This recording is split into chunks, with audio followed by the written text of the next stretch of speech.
Good evening. Welcome to the Development Management Committee. I'm Councillor Kieran Bowker, the chair of this committee. Before we start the meeting, just some housekeeping. I need to make the public attending aware of the following. We're not expecting a fire drill, so if you hear the fire alarm sound, please make your way out of the nearest exit and assemble in front of Runnymede Hall. Meetings of the committee are webcast and broadcast on the internet. If you're seated in the public area, it's possible that your image will become part of the broadcast and recording. And lastly, may I ask everyone present to switch their mobile phones to silent? Thank you very much. May I ask the Development Management Committee members who are present seated in the chamber directly in front of me to introduce themselves, stating your name only, starting on my left. Good evening, my name's Councillor Peter Gregg. I'm the Vice Chairman of this committee. Good evening, my name's Councillor Jamie Huntsman. Good evening, my name is Councillor Grace Watson. Good evening, my name is Councillor Michael Fuller. Good evening, everyone. It's Councillor Russ Savage. Good evening all, Councillor Rob Lillis. Good evening, Councillor Gareth Howlett. Good evening, I'm Councillor Diana Jones. Good evening, Councillor Matthew Cortez. Thank you. May I ask the officers present to introduce themselves, again, starting on my left. Good evening, I'm Stephen Garner. I'm the Assistant Director for Development Services. Good evening, I'm Sonia Worthington, Democratic Services Manager. Good evening, David Bland, Legal Advisor to the committee. May I ask any other members present to introduce themselves? Councillor Alan Edwards, Thundersley South. Councillor Sharon Ainsley, that's St Mary's Ward. Councillor Duncan Macpherson, Hadley St James. Councillor Warren Gibson. Councillor Tim Copsey. Councillor Laurie Dixon, Thundersley South. Councillor Markadier and Tarpots. Thank you. Item 1 is apologies. Are there any apologies for absence? We have apologies from Councillor Sage, and Councillor Fuller is substituting for her chairman. Thank you, Sonia. Members' interests is item 2. Are there any members' interests? No. Item 3 is minutes. Are the minutes for the Development Management Committee held on the 9th of April agreed? Agreed.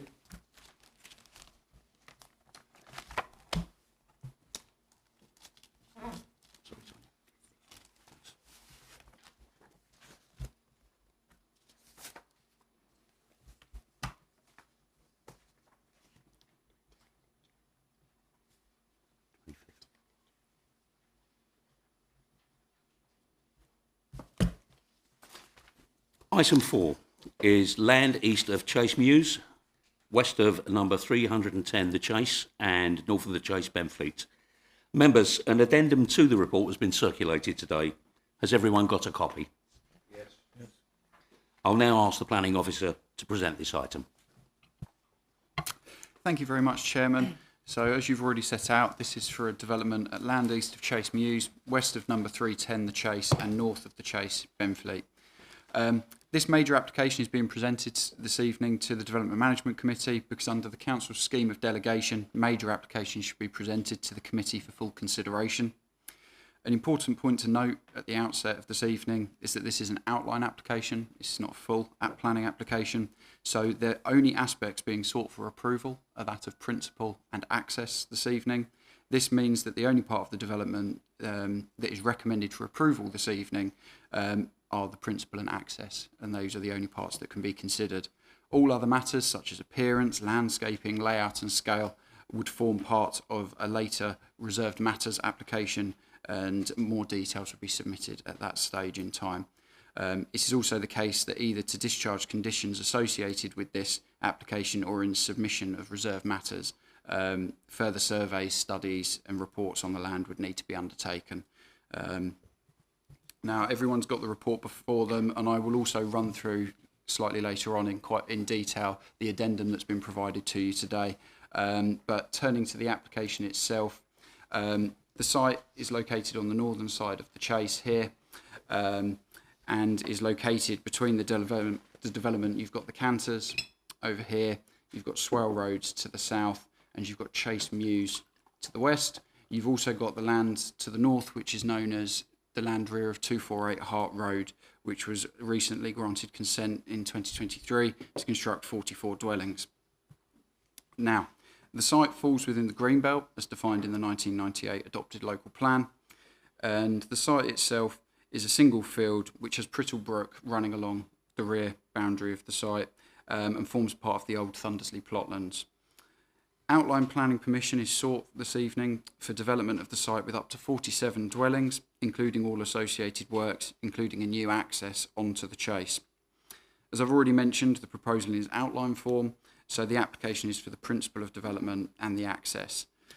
Further details will be submitted if the application is approved at a later stage. So a single vehicular access is proposed to the site.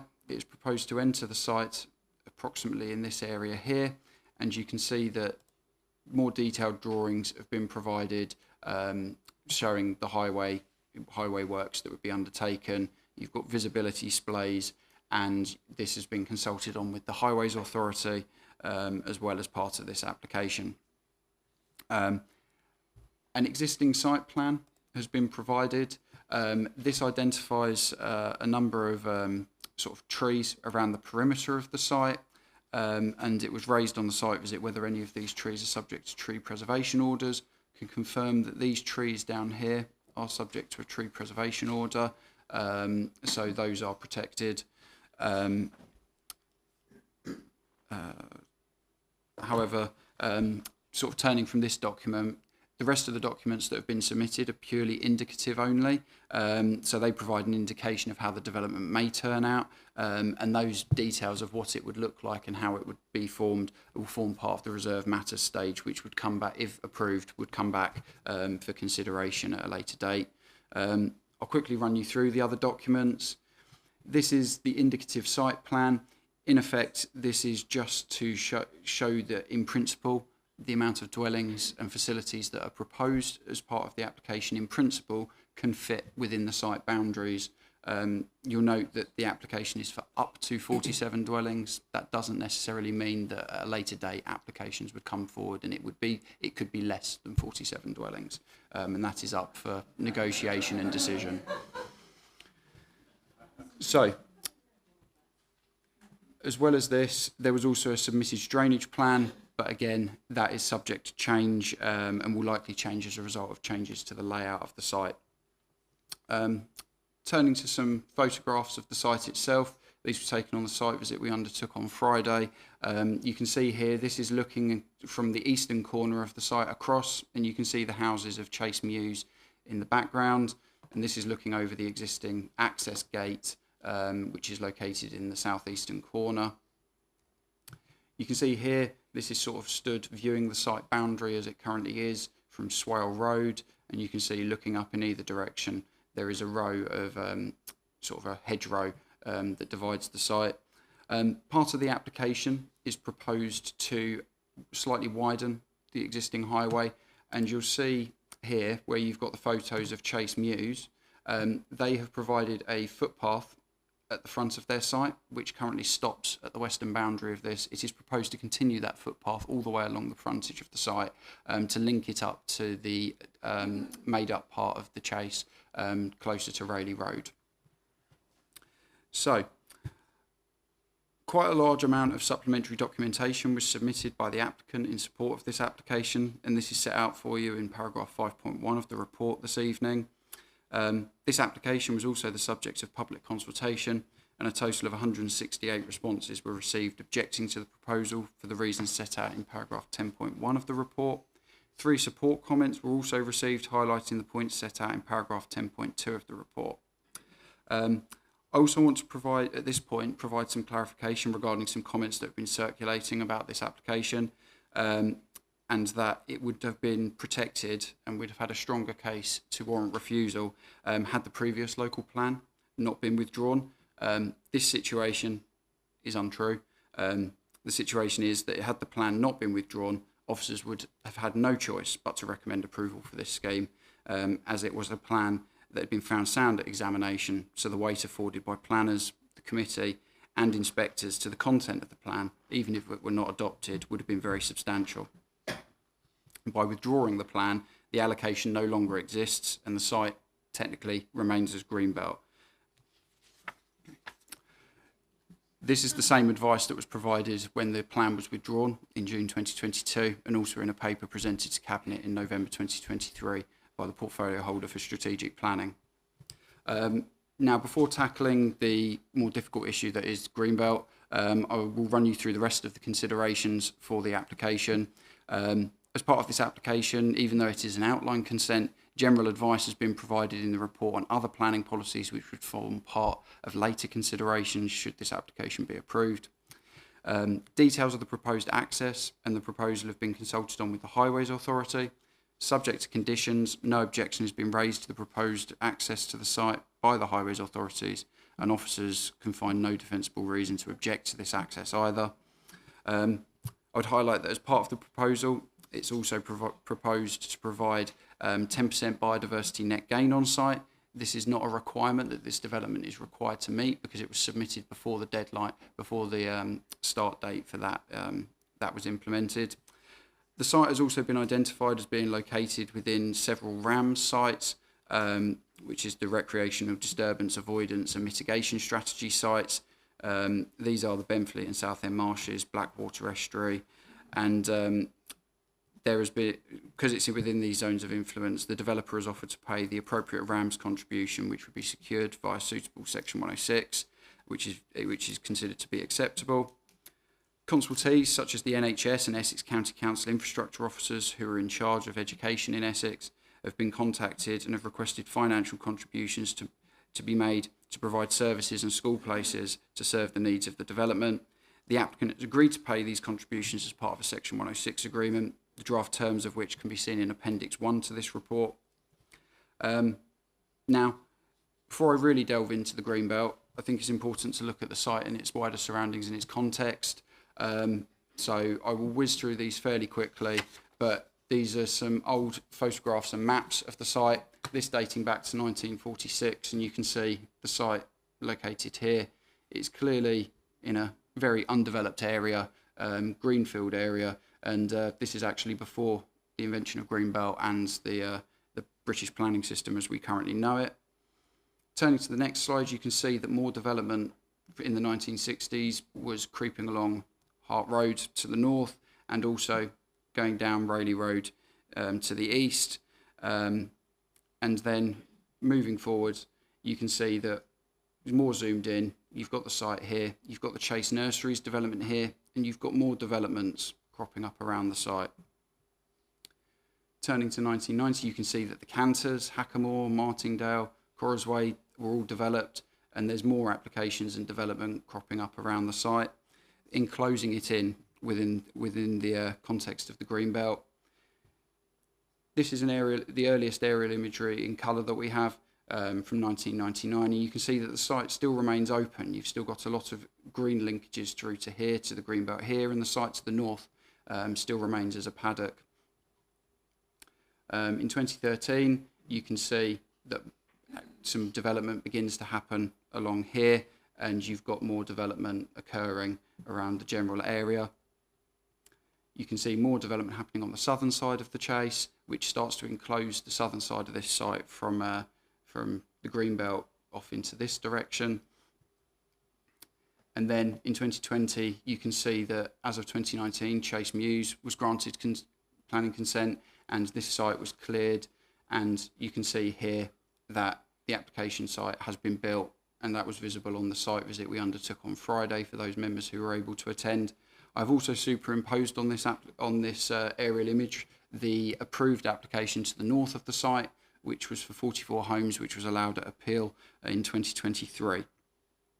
So over the period we've just covered, and I appreciate it's very quick, you can clearly see that the site has become entirely surrounded by development and soon will be to the north. And it's enclosed and the built development on all sides, which is pertinent to the consideration of Greenbelt this evening. So now that we've considered the history of the site, and the surrounding developments, we need to consider planning law, which requires that applications need to be determined in accordance with the adopted development plan, unless material considerations indicate otherwise. The 1998 adopted local plan identifies the site as Greenbelt, and that is still the case. This is still allocated as Greenbelt. There are no saved policies within that local plan that seek to establish the general principles for development within the Greenbelt, and so the starting point for considering this application is therefore with the National Planning Policy Framework. Officers have undertaken a comprehensive assessment of the site and how it serves the function of Greenbelt. This is included at Appendix 2 of the report before you this evening. This assessment has utilised the Council's six-stage approach for assessing applications, and this provides a robust and up-to-date approach to assessing all residential applications in the Greenbelt, where any harm is clearly considered against the benefits and they are given appropriate weighting and a conclusion is drawn. The assessment identifies that this proposal does constitute inappropriate development within the Greenbelt, as defined within paragraphs 152 and 153 of the NPPF, and by definition, inappropriate development is harmful to the Greenbelt, and any harm to the Greenbelt should be afforded substantial weight. Stage 3 of... Ladies and gentlemen, can I ask you to refrain from making noises? The committee here are trying to consider the evidence. Thank you very much indeed. Stage 3 of the Appendix 2 focuses specifically on assessing the impact of the proposal on not only the 5 purposes of the Greenbelt set out in the NPPF, but also the impact of the proposal on openness. In regards to the impact on openness, given the site in it is entirely surrounded by development, or soon will be in the case to the north, as a commencement has been undertaken on site, this minimises the harm the proposal would cause to the openness and reduces the contribution the site makes to the surrounding Greenbelt. Given this, I consider it to be a generous assessing that on a scale of limited to moderate to substantial, that moderate harm has been attributed to the harm to openness. Given the high degree of existing built-up development or extant consent surrounding the site, it has been assessed to poorly serve the functions of restricting the sprawl of large built-up areas, preventing neighbouring towns from merging into one another, and from assisting in safeguarding the countryside from encroachment. This coalescence and encroachment has already historically occurred. This has already taken place as a result of appeals being allowed and historic applications being approved, and this provides a clear indication for the development of this site. The fourth aim, which is to preserve the setting and special character of historic towns, is not applicable in this instance because this is not a historic town. Finally, the fifth purpose in assisting urban regeneration by encouraging the recycling of derelict and other urban land has been assessed as being of moderate harm. Overall, the existing site performs its function as Greenbelt poorly in the view of officers, and therefore this has a material impact on how much weight can be attributed to the benefits it provides, and it represents a weak and poorly functioning Greenbelt site. Turning to other harm to the ecology, biodiversity, wildlife, protected sites, increased traffic, noise and disturbance, pollution, flooding and oversubscribed services have all been carefully considered in the report and have been ascribed limited weight against the proposal. The NPPF clearly states that inappropriate development within the Greenbelt should not be permitted unless very special circumstances exist. The development has been identified by officers, I've already mentioned, as being inappropriate development, and so therefore we need to identify whether very special circumstances exist, and that is part of your role this evening, members. There are a number of factors which officers consider to amount to very special circumstances. Some constitute in their own right, whilst others add to the cumulative weight in favour of the application. These factors are the provision of housing, where there is a lack of an identified 5-year housing land supply, the provision of 40% affordable housing on site, when there is an identified need within the borough, the delivery of biodiversity net gains on the site, the delivery of highly sustainable housing, increased economic activity during the construction period, and an assessment of the weight afforded to each of these factors is included in Appendix 2, Stage 5. This clearly sets out that the provision of housing to meet an unidentified unmet need attracts substantial weight in its own right, given the shortfall of housing provision that Castle Point currently has, as does the provision of 40% affordable housing, given the affordable housing shortfall we have in the borough. The other matters discussed attract limited weight in favour of the application. But having considered these factors, it is considered on the basis of the poor contribution of the existing site that it makes to the strategic functions and purpose of the Greenbelt, that is my professional opinion that either the provision of market housing or the provision of 40% affordable housing, which have both been afforded substantial weight, individually outweigh the identified harm to the Greenbelt. That is before taking into account consideration the cumulative effect of the multiple benefits of the proposal, which when combined amass a considerable roster of substantial benefits of the proposal, which serves to provide very special circumstances which justify why this application should be approved.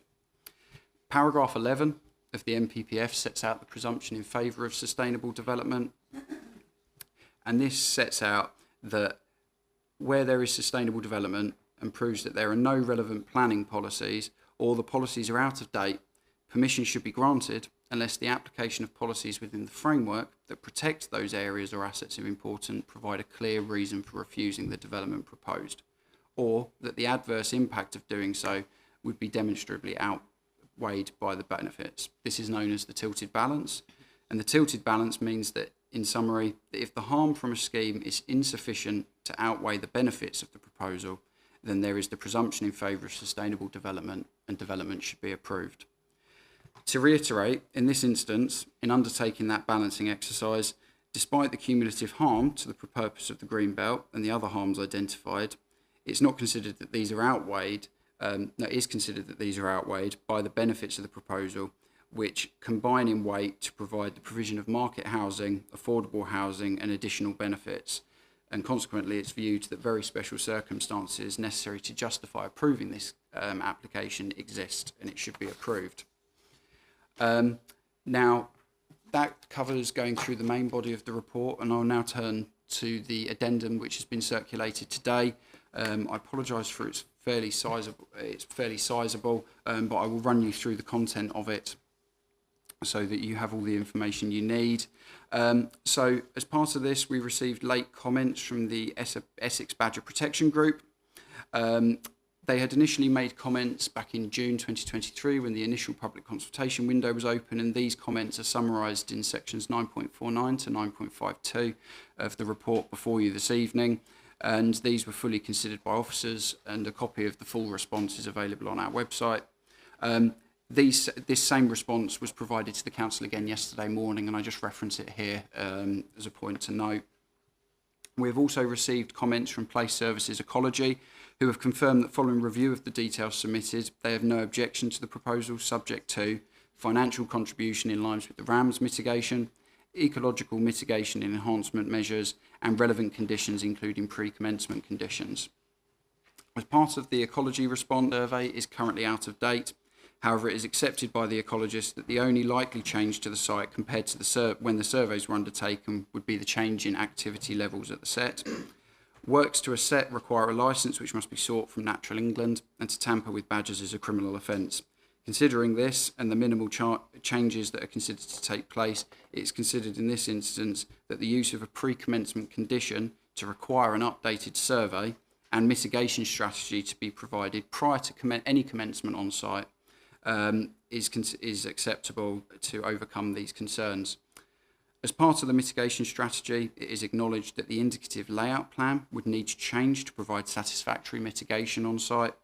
However, this can be done as part of future applications, the detail stages I've mentioned earlier, where you can really get involved in what the site looks like and feels like. And this area, and this can be done in conversation with officers and members. The area has also been identified as not forming part of a priority habitat.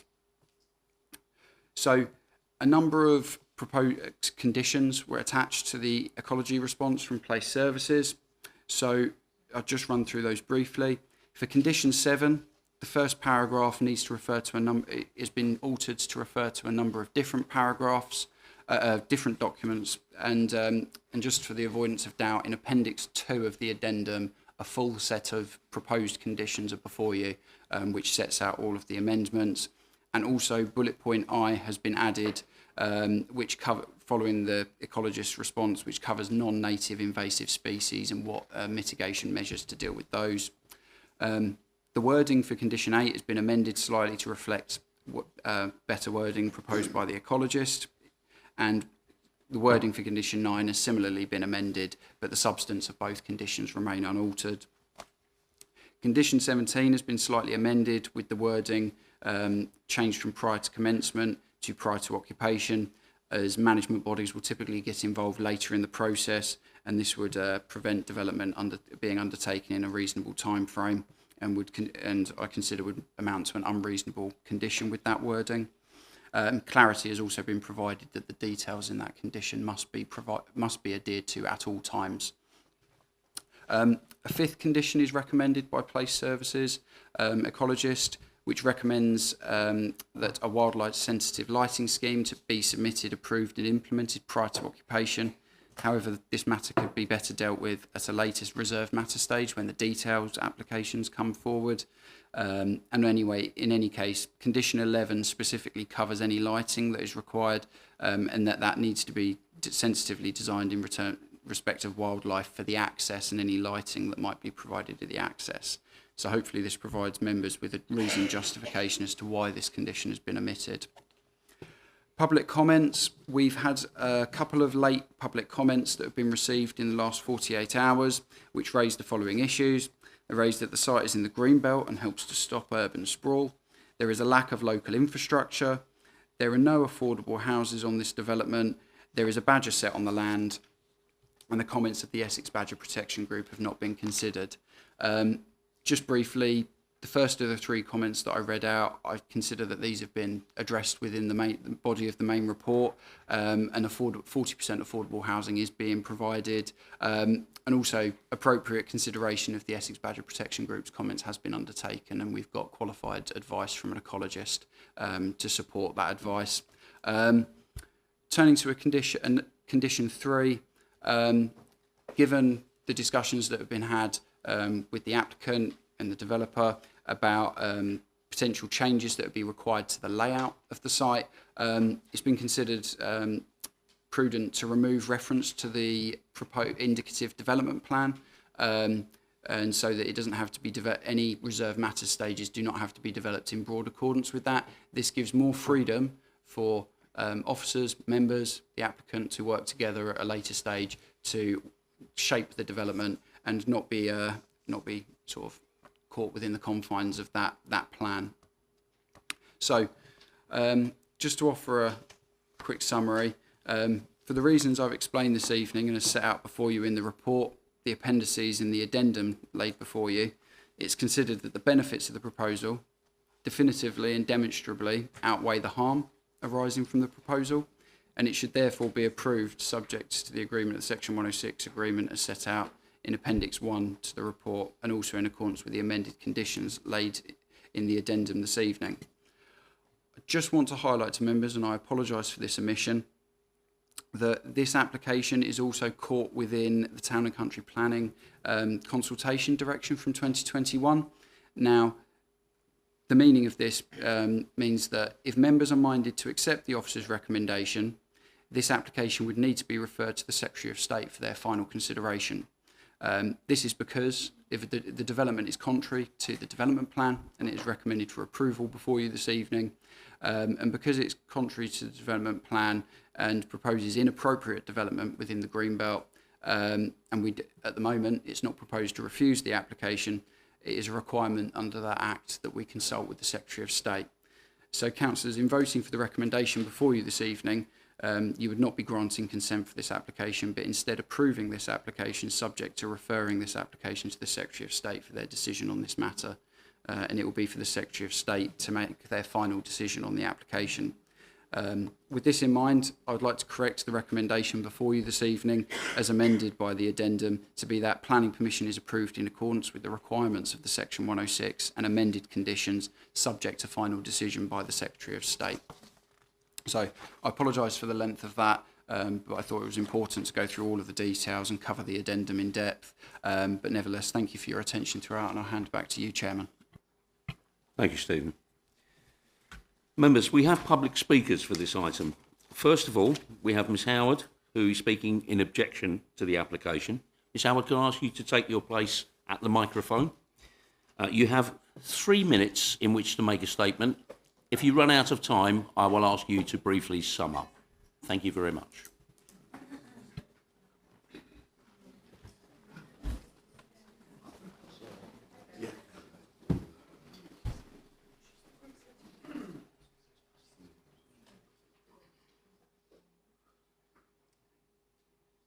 Good evening, everyone. I'd like to thank the committee for allowing me to speak on behalf of the local residents tonight. I have lived in Benfleet for 30 years and in the Chase area for nearly 4 years. Like many others, I enjoy my daily walks in the local woodlands and enjoy the feeling of being immersed in nature of our little haven in Essex. Since the original development of the Chase in the 1990s, this particular piece of land has remained untouched and allowed to become a natural habitat for the many types of wildlife, flora and fauna that live there. In that time, the badgers have lived in their sets in this field, and as the years have gone by, their numbers have increased. Residents on a daily basis delight in having badger families wander through their gardens late at night, see the foxes sunbathing and watch the muntjac deer peacefully grazing, as well as the many bats, hedgehogs, field mice and butterflies who inhabit this field. The Essex Badger Protection Group have strongly objected to the planning application, as this is a main badger set and is known to be extremely active. They do not recommend closure of sets, as this is very stressful for badgers. They also say that they can cause damage to gardens and properties if they are moved. As mentioned, Prittle Brook runs along the back of the field and along the properties of the Cantors. In the last 6 months since the Hart Road site has been stripped, there has been flooding in one of the gardens in the Cantors. Further decimation of the Chase field and trees will no doubt cause more substantial flooding to people's properties. In this field, it's also been mentioned there are some very large majestic oaks, which could be well over 100 years old, and they are protected by TPOs. Residents are concerned that developers would not hesitate to fell these beautiful trees, regardless of the TPOs, as this was evidenced when the Chase Mews was built and trees that were supposed to remain were chopped down. It should also be noted that in the last 2 weeks, 2 trees that are adjacent to Chase Mews have already been felled in readiness for the agreement of this plan. This field is a natural break between housing developments and is a buffer to stop the urban sprawl between our towns. The submission of this outline planning application, if approved, would add additional weight to further planning applications for the HO20 site. If successful, another area removed from the green belt fundlessly will encroach and merge with Benfleet and Hadley. All residents are aware that there are issues with traffic along the Rayleigh Road, and I note that the developers commissioned a traffic survey on a Wednesday in November of 23. This does not provide a realistic picture of the traffic issues that residents have to endure along this stretch of road. A sunny Saturday morning in June would give you a more accurate picture. Rayleigh Road leading to Rayleigh Weir already has severe traffic and congestion problems the majority of time, and additional traffic will only create gridlock along this road. Ms Howard, sorry, you've actually had 3 minutes. Could I ask you to sum up, please? Thank you very much. Okay. I'd like to thank all the residents that have attended tonight and close by saying inappropriate development is harmful to the Greenbelt and should not be approved unless there are very special circumstances. Thank you, Ms Howard. Thank you, ladies and gentlemen. Thank you.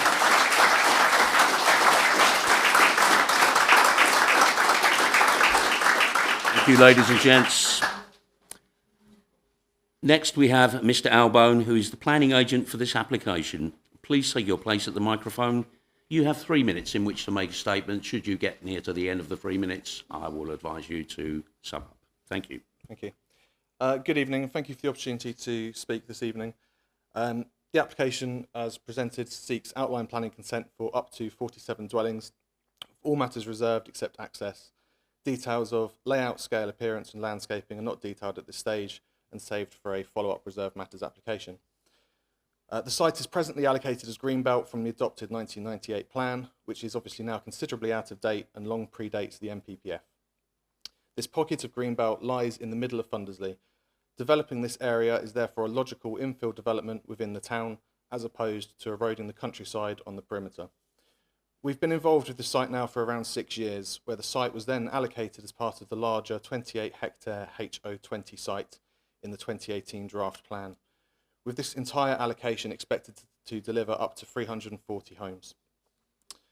Throughout this period, we attended numerous meetings with the council and adjoining landowners to assist in the preparation of a master plan for the wider site allocation under the guidance of Place Services urban designers. During this process, our site was entirely allocated for residential development by Place Services, being the most suitable spot surrounded by existing residential property. This local plan was found sound by planning inspectors during examination and recommended to be adopted by council. It was obviously then thoroughly disappointing when the council withdrew the local plan in June 2022, and this decision was days before the Hart Road development to the north of our site was refused by this planning committee, a decision which was swiftly overturned at appeal in May 2023. With the appeal approval of the Hart Road development to the north, our site is now completely surrounded by residential development on all four boundaries. The site at present is a set-aside field, it is not farmed, it does not keep livestock, and it's privately owned with no public access. The only trees on the site are located on the boundaries, and they're all proposed to be retained, and none have been removed by our clients in the last couple of weeks. The proposal includes the provision of a new access towards the western end of the Chase and installation of a new footpath to the frontage as agreed with highways. The site is sustainably located, being close to all required public facilities and being centrally located. We're aware that badgers are on the site, and the proposal includes mitigation measures to safely rehome them elsewhere on the site, a process which... Ladies and gentlemen, please can I ask you, the members are trying to listen to this as evidence. Thank you very much. A process which is done over a number of months prior to any development starting. The principle of their relocation is approved by Place Services Ecology, and the follow-up reserve matters application will cite the new set location and extent of the 30-metre buffer zones. 40% of the site would provide social housing, resulting in approximately 19 dwellings delivered in a town with a significant shortfall of social housing. Thank you again for the opportunity to speak, and we hope you approve the application in line with your officer's recommendation. Thank you. Thank you, Mr Alburn. Finally, members, Ward Member for Fundersey South, Councillor Alan Edwards, would you like to make your statement? And again, you have 3 minutes, Councillor. Thank you, Chairman. Thank you, Committee. This application is to build a large housing estate, 47 dwellings and a new road off the Chase. I think it should be refused permission by this committee for multiple reasons, and I'll lay out some of those in the limited time I've got available to me. Now, as you can see, there's significant opposition from local residents to this application, with 168 objections raised, as was confirmed earlier. And this is just at this initial stage. When the land is, without dispute, situated in the green belt, and if residential housing is permitted, it does constitute inappropriate development. That's a very strong planning reason to reject this application. This green belt also does perform a function of checking the sprawl. You can see on the map there's a nice little diagonal there where you might claim that, there's no wildlife access, but that's a tiny stretch of road that it's crossing. We should preserve that. If this development is permitted, there is absolutely a loss of open space and harm to the residential visual amenity. And whilst acknowledging there has been a lot of loss of green belt surrounding this land, it does make this land even more special. This land provides visual relief. If you're in those houses there in Chase Mews, at the moment you've got views over fields. In the future you're going to have views over fences and houses. This green belt land is a haven for wildlife. We've all acknowledged the presence of a very large badger set. And as habitat has been lost around it, this has become even more vital. We've heard of muntjac deer, foxes, butterflies, field mice, reptiles. The butterfly population in the UK is declining massively. We need to preserve these spaces. And the land has got those mature trees around it, which are irreplaceable. You need another 100 years to put them back. And to say that they won't be touched, you damage the roots when you build near them. You restrict the roots. This is not a trivial matter. This is good quality habitat that's going to be lost if this planning permission's granted. We've already been noted that the Badger Protection Group strongly objects to the planning application, and the applicant has acknowledged that the current proposals are inadequate. I can't myself understand how you can just transplant a population of badgers. They've chosen that area for a reason. They've evolved to favour those areas. They'd live somewhere else if it wasn't suitable for them. This is a prime location for them. Moving on to practicalities, we don't have the capacity in GP surgeries to accommodate the new residents, And just dropping money into the NHS doesn't miracle up qualified doctors. So contributions don't solve the problem to the lack of healthcare provision in the area. That's an important Councillor factor. Edwards, sorry, you've had your 3 minutes. Could I ask you to sum up, please? Thank you very much. Okay. Having read the report on this application, it's not open to me to ask questions. So from here about the contradictions between claims present and some errors in fact in the report. And I feel sure members of the committee will have seen the issues and I trust they will pursue them in the questions section. Committee, to wrap up, when you weigh this material planning conditions, please don't compound the decisions of the past that have led to this site being under threat.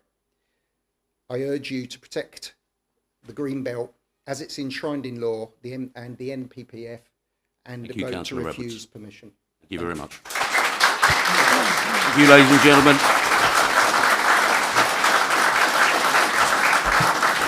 Thank you, ladies and gents. Do members have any questions for the planning officer about the planning application? Please note that this is the member's opportunity to seek clarification from the planning officer on any matters that are unclear of regarding this application. Members should, as a reminder, refrain from making statements about their views on the proposal. These should be expressed in the debate section of this meeting. Who would like to ask the first question? Councillor Lillis. Thank you, Chair. Acknowledging the very late addendum, I will stick with my original question. The report states that a badger set has been identified on the site. My question relating to Appendix 2, page 79, why is the assessment of harm to wildlife, such as badgers, only given limited weight when the Essex Badger Protection Group strongly objects to the planning application? Thank you.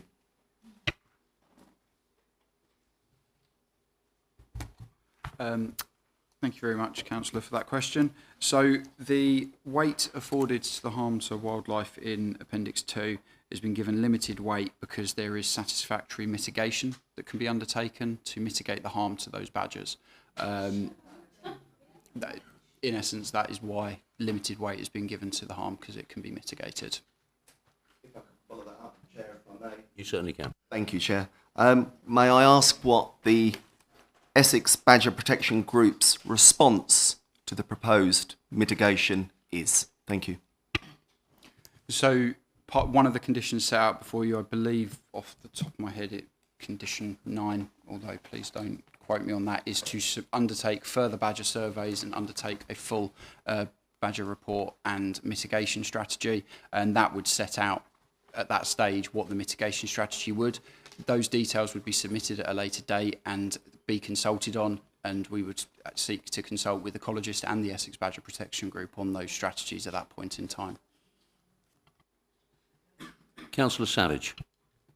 So the report suggests that since Hart Road has been approved, that this is boxed in on all four sides in essence. But we see a much larger badger set there than we were previously led to believe was there. It's huge. I'm assuming that badgers can migrate east and west across the back of Chase Mews at the moment. And my question is, will they still be able to migrate east and west once this development is if it is approved? So details like that would form part of the conditions for the mitigation strategy that would be part of the pre-commencement condition. And then also they would form part of the discharge of the reserve matters application. So at the moment, whilst we've got, if I turn to it, this is the indicative site plan, it's acknowledged that this is just providing a rough idea of you can fit up to 47 dwellings on the site. However, that doesn't take into account the location of the badger sets, the mitigation required, and doing those surveys would take into account that, would provide that information which would inform a revised layout of the site. So this is purely just to give an idea what it could hypothetically look like. However, it's the intention that if this application is approved, by a combination of the conditions to require all the badger mitigation works to be undertaken, and also the reserve matters detail stage to provide a more detailed layout, that's where the discussions can take place. Officers, members involved with the applicant and developer to talk about east-west movements, north-south through the site, buffer zones around the badger set and ensure that mitigation and wildlife, the harm to it, is minimised to the greatest extent possible. Councillor Fuller. Thank you, Chairman. Could I ask the officer to refresh my understanding of the process that you went through during the weighting exercise to determine the weight of evidence to approve this development outweighed the obvious harm to the green belt? I got somewhat lost in your track when you were working through the various scenarios and adding weights of moderate and low. Could you please give me a more detailed explanation of exactly how these weightings worked and what led you to the conclusion that the weight of evidence for the application outweighed the obvious harm Thank you, to the Councillor green Fuller. belt? Thank you. Yes, of course, Councillor Fuller. So the main assessment, summarised in as concise a format as possible, is set out in Appendix 2 to the main report. And that, as I said, firstly sets out that this proposal is identified as being inappropriate development. And as we've already discussed this evening, I've already mentioned this evening, this inappropriate development shouldn't be approved unless those very special circumstances exist. Now, in stage 3, that's where a consideration of the harm to the greenbelt is undertaken. So the first harm that's assessed is the impact to openness. Now, it is my view that because the site is entirely surrounded by development and soon will be to the north as well because of the Hart Road site, which was allowed us appeal, contrary to the recommendations of the decisions of this committee, that this would enclose the site even further. So it's not an open field in the middle of more open fields. It's already got a degree of built form around it. And that means that on a scale, as I mentioned earlier, of limited or moderate or substantial, that I feel that I could only attribute a moderate weight to that harm. You've then got, turning on to the 5 purposes of the greenbelt that are set out in the MPPF. The first purpose is to check the unrestricted sprawl of large built-up areas. This doesn't prevent the sprawl of large built-up areas. The development has already sprawled around the site. This is the last remaining field in the middle. It's already got development all around it. Ladies and gentlemen, for the last time, the members are trying to listen as part of their evidence gathering, and they will base their decision on this. Can we please, just for a last time, just please ask you to keep it to yourselves. Let the evidence be given. Yeah. And because of this, the site contributes poorly to this aim because that development has been allowed to build up around the edge of the site, which is why limited harm was given to it. The second purpose of the greenbelt is to prevent neighbouring towns from merging into one another. This does not serve a function of preventing neighbouring towns from merging into one another. It doesn't prevent Dawes Heath, Thundersley or Hadley from merging into one another, and therefore limited weight was given in this basis. The third purpose is to assist in safeguarding the countryside from encroachment. The proposal is currently an existing site, is currently an open field that's slightly overgrown. It's gated, it's got no public access to it, and it doesn't have any other sort of other buildings or any other infrastructure. And because the site, again, is bounded on all sides by development, it's considered that this struggles to be viewed as a wider part of undeveloped countryside. This one isolated field on its own isn't considered to be countryside, in my opinion, and therefore limited weight is applicable. Purpose 4 was to preserve the setting and special character of historic towns. That's not applicable in this instance. And then the 5th purpose was to assist in the urban regeneration by encouraging the recycling of derelict and other urban land. So any development on Greenbelt does not help to contribute towards encouraging developers towards developing brownfield sites. However, given the small size of this site and the provision of brownfield sites within the borough, it was considered on balance that only moderate weight could be applied in this instance to that harm. So that covers the harms. Would you like me to follow up on anything else, Councillor Fuller? Yes, thank you. There's just 2 points, if you could just clarify them. My understanding is that for green belt to remain green belt, it doesn't have to be connected to another piece of green belt. Is that correct? That is correct. And also, when you're talking about green belt, the fact that green belt doesn't have any public access doesn't affect its status as green belt. Is that correct? That is correct as well. Thank you. Councillor Lillis. Thank you, Chair.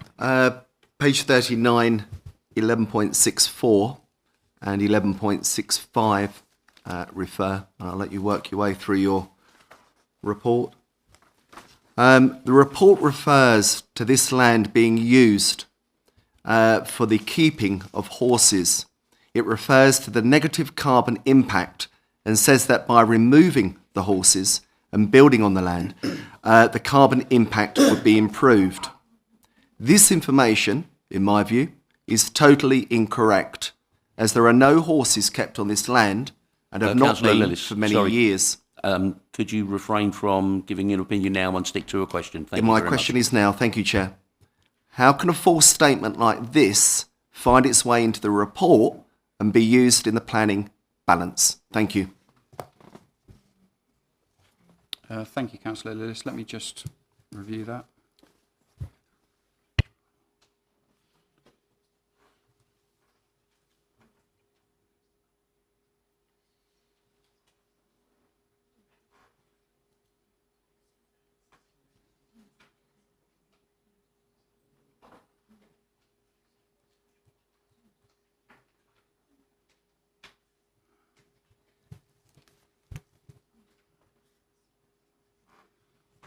I will offer my apologies, Councillor, because I don't know why that is in there. I don't know what document that is taken from, so my apologies. Councillor Cortez. Thank you, Chair. Page 35, 1131. It states evidence clearly identifies an acute housing shortage. What evidence are we basing that on? Because on Rightmove, there's over 400 listings. So the current 5-year housing land supply is 1.86. As the name suggests, we should have a 5-year housing land supply to provide enough houses within the borough for the residents' needs. Now, I understand that it can be easy to go on to online websites and look at the number of houses that are on sale at the moment. However, there is always a general churn of properties that are for sale. So there will always be properties that are up for sale, because if there were never, no one would ever move anywhere. So there's always a general number of properties that are always up for sale at any one moment in time. But the evidence that that is based on is the under delivery of housing that's been provided over a great number of years, which has resulted in the figure that I've said of 1.86 5-year housing land supply. Councillor Hartman. Thank you, Chairman. My question again to the officer. We've all agreed this site is designated green belt, but in the report you do describe it as poorly serving the aims of the green belt. But you know, my understanding is that it either is or it's not protected green belt, and was identified as that. So how can it now be described as being lesser quality? Are you saying that we've got gradations of green belt? Thank you. So the starting point for assessing all harm to the green belt is the substantial harm is attributed to any harm to the green belt. That's set out in planning policy framework. Then from there, you need to take an assessment of what that green belt is, because if you've got a virgin piece of green belt in the middle of more green belt, that's going to serve better functions. So, for instance, as I set out when responding to Councillor Fuller, it doesn't serve to prevent encroachment. It doesn't serve to prevent neighbouring settlements from merging into each other, because it just doesn't meet those functions. It's a single field, small field, in amongst built-up development. So, in effect, that weakens that weight that can be attributed to the harm to the green belt. So it is still green belt. That doesn't change the fact. I'm not saying it's not green belt at any point. I'm just saying that it's because of those reasons that I've set out, it poorly serves the functions. It's not up here insofar as green belt is considered and can be. It's somewhere lower than that. Councillor Howlett. Thanks, Chair. In 11.79, it states it is considered that whilst the landscape would change as a consequence of the proposal, the character of the area would not, and the site would still offer views of residential development across an open space. We've just been told that none of the hedgerows are going to be taken out along the back edge, so they will obscure the view of the new development on Hart Road, would they not? So are you saying that, sorry, could you just repeat the question so I can make sure I understand it? Yeah, the new development on Hart Road, you're saying in this report that it will be visible from the chase. What I'm saying is with the hedgerow that runs along the back in between Hart Road and this development, it will obscure the view of the new development on Hart Road. Ah, okay. So the Hart Road site is for effectively townhouse / 2.5 storey dwellings. Those will be visible through and above the height of the hedge, so I still consider that it would be visible from the site once built if this site remained undeveloped. So it'd still be visible from the chase. Councillor Lillis. Thank you, Chair. Why does the report give substantial weight to housing need using the standard method in the borough when the government said in April 2021, and I quote, "We heard suggestions in a consultation that in some places the numbers produced by the standard method pose a risk to protected landscapes and greenbelt. We should be clear that meeting housing need is never a reason to cause unacceptable harm to such places." And if you like, I'll repeat my question. So why does the report give substantial weight to the housing need using the standard method when the government says contrary? Thank you. Please, ladies and gentlemen, thank you very much. So the starting point for undertaking 5-year housing land supply is the standard methodology. That is the starting point. And that starting point lands us with a figure of 355 homes need to be provided per year. And that is the figure. Whilst I acknowledge that an updated assessment has been undertaken, and that provides a lower figure as part of the preparation of evidence for the new local plan that's being prepared, this has not been assessed, and this has not been tested. Any of the evidence supporting that has been tested. This is why it's relying on the standard methodology, because that is the published information and the most up-to-date information we have at the current point in time. Councillor Gregg. Thank you very much, Chair. First of all, can I just ask the question? The brook that runs across the back of that site, does that, how often is that flooded? I don't know, is the answer. However, it's not on, when you check with the Environment Agency's flood map, it's not within a flood, the site is not located within a flood zone, flood risk zone. So that's why it's covered in the report, but not in much greater detail than that. My other question, sorry. Yeah. Okay. It states here, prior to prevent flooding by ensuring the satisfactory storage of disposal of surface water. How do you propose to store? So you can see, and whilst I've already admitted that this is an indicative plan, you can see this area here on the indicative plan is proposed to be an attenuation pond. So that's where the water would drain from the site. And if I skip back as well to the proposed drainage plan, you can see here that these, again, the layout is subject to change and all of these details are subject to change. However, you can see that an intended drainage scheme was that all of the hard surfacing for driveways, footpaths down the sides of houses and things was going to be permeable paving, which would drain into surface water drains within the site, and that they would lead and connect to the attenuation pond at the rear of the site. This would be something that would come forward as part of a wider scheme that's secured by one of the conditions recommended for you this evening. The other part of that is there's a children's play area near that pond. Is that a wise move? Yes, so that has been highlighted already, and as I said, this is only an indicative layout. If it's approved, further details can come forwards, and I fully accept where you're coming from. It doesn't seem like a wise idea putting them right next to each other, but that's something that could be designed out at the details stage. My other point being is that on the report itself, it states that I believe the new housing, if it goes ahead, are all going to get issued water butts. Is that correct? That is part of the proposal, but something like that would form part of the surface water drainage scheme, which is conditioned and include a whole host of things that might result in attenuation tanks, permeable paving, rain gardens, all of that sort of thing. Sorry, Councillor Gregg, could I just take a question from Councillor Lillis, and I'll come back to you. Yeah, Councillor Lillis. Yeah, thank you, Chair. Why does the report give substantial weight to the provision of affordable housing when the council's own housing manager states that the application does not meet our identified need for affordable homes? 32% small homes provided against 76% needed. 68% larger homes provided against 24% needed.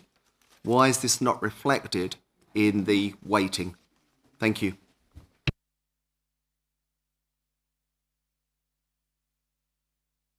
Sorry, let me just read the comments again, just to refresh myself.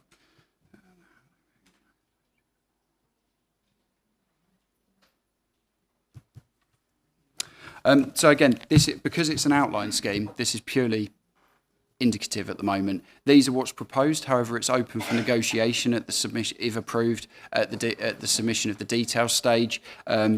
As officers, we would look to more closely meet the identified needs. And whilst this is a fairly high-level overview between, it only separates properties between small and large. Typically, when you're looking at detailed matters, you would look at properties in terms of 1 bed, 2 bed, 3 bed, 4 bed, and so on. And so we'd be looking to closely match what is required and provide a mix across the developments. But as I say, that's a matter to be considered in the future as part of the details application, not as part of this application. Sorry, Chair, could I come back on that? Certainly. I do apologise for interrupting. My only concern there would be with your initial introduction of the item, and indeed the weight that you've given to this. Is all very well that you're saying that that will be covered at reserved matters stage, but that you've given a lot of weight to the fact that affordable housing has been proposed. You've given substantial weight to that and reflected that in your recommendation, but the housing manager is saying that it's inadequate. I think that's the question that I feel is still unanswered. Was that the question, Councillor? Yeah, I'll give Stephen the opportunity to respond. So the point that has been given substantial weight this evening as part of this recommendation is the fact that 40% of the up to 47 dwellings will be affordable houses. That is what is being considered tonight, and that's what's been given substantial weight. The finer details are to be agreed in the future. And as with all of the details, if they come forward in the future, just because if it was hypothetically approved this evening, doesn't mean that in the future it has to be approved. If the applicant came forward and they had proposed a completely unrealistic, they'd gone, okay, we're going to completely ignore what the Castle Point's housing manager says, and we're going to propose a completely different mix which doesn't gel with the identified local need, that is open for, that can be refused. There is an identified local need, it's backed up by evidence, and that can inform the design stage. So at this stage, it's just the 40% affordable housing overall that's given substantial weight. Thank you. I'll take a couple more questions. Firstly, Councillor Gregg and then Councillor Hartman. Thank you again, Chairman. Going back to my previous, you were saying there's attenuation tanks that could be used. Now, I think everybody knows that attenuation tanks in this area are not really very good because once the water gets into the tank, it seeps out into the ground, into the clay. So what else would you use apart from attenuation tanks, and who is going to maintain them? So that's thank you for that question, Councillor. Let me find the condition, because the condition on surface water drainage is quite extensive. So where are we? So condition 12, which is on page 103 of the addendum this evening, covers drainage and flooding. You see that it requires, I mean, there's lots of different ways of draining surface water drainage. every house having water butts is an easy way to immediately reduce it to a degree and provide reuse. But as you've mentioned, attenuation tanks, you've got various different types of permeable paving, you've got attenuation ponds, as we've already discussed, rain gardens which collect water, swales, all sorts of different methods of collecting the water and preventing it from hitting the surface water drainage network at the same time as all the other rain in the event of a deluge. So all of those details would be proposed to be submitted, if approved, as part of that condition. And in that situation, we'd expect a comprehensive drainage scheme to come forward with calculations that show that actually they can meet the surface water runoff caused by each of the houses, and that they're not going to increase the risk elsewhere. So as part of that scheme, they will propose the various different elements at that time. Councillor Huntman. Thank you, Chairman.